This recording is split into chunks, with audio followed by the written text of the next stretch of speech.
충남 논산에 있는 한 승마장입니다. 자, 이곳에서 무차별적인 폭행이 이루어졌습니다. 가해자는 50대 승마장 고위 간부였고요.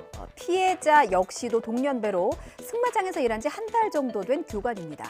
대낮에 폭행은 손과 발, 둔기까지 동원해서 10분간 이루어졌는데 피해자는 죽을 것 같아서 내가 살고 싶어서 무릎까지 꿇고 빌었다고 합니다. 이렇게까지 폭행한 이유는 무엇이었나 봤더니요. 승마장 관리 문제로 마찰을 빚다가 반말로 대꾸했다는 이유였습니다. 이 소식 양동훈 기자가 단독으로 보도합니다. 한 남자가 다른 남성을 발로 강하게 걷어찹니다. 쓰러진 남성의 머리를 때리더니 무릎으로 가격을 시도하기도 합니다. 급기야 구석으로 가 나무 막대기를 들고 달려오더니 상대방의 머리를 여러 차례 내려칩니다. 피해자는 구타를 당한 뒤에도 무릎을 꿇린 채 굴욕적인 시간을 더 견뎌야 했습니다. 죽을 수도 있구나 하면서 죽음의 공포를 느꼈습니다.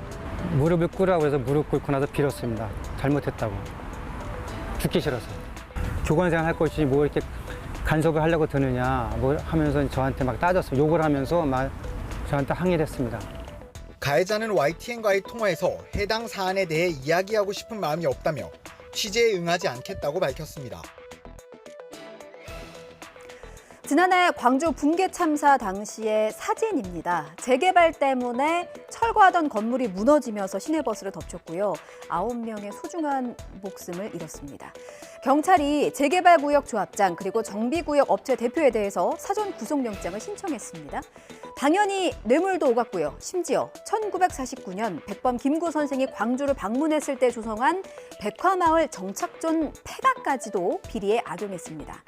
재개발구역에서 무허가 건물은 분양권이 나오거든요. 실거주자의 지분을 인정해주기 때문인데 이를 악용해서 폐가를 무허가 건물로 둔갑시켜서 분양권도 나눠 가진 혐의를 받고 있습니다. 나현우 기자의 보도 보시죠.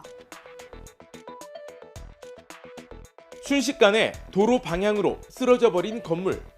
잠시 정차한 시내버스를 덮쳐 안타깝게도 승객 9명이 숨지고 8명이 크게 다쳤습니다. 수사를 이어온 경찰은 사고가 난 재개발구역 조합장과 업체 대표에 사전 구속영장을 신청했습니다. 바로 옆 구역 재개발 사업 성공을 대가로 예비 분양 물량을 챙기고 지난 2015년부터 5년에 걸쳐 20억에 달하는 조경 비용도 부풀린 혐의입니다. 조경 비용 받아 지출 필요 없는 하지도 않은 조경 비용을 지출을 한 거. 경찰은 이들 2명에 대한 신병 처리가 끝나는 대로 현대산업개발 임원 등 30명에 대한 검찰 송치도 마무리할 계획입니다. 미국에 감기 걸리니까 우리나라는 마치 중환자실에 들어갈 것만 같은 곡소리가 절로 납니다.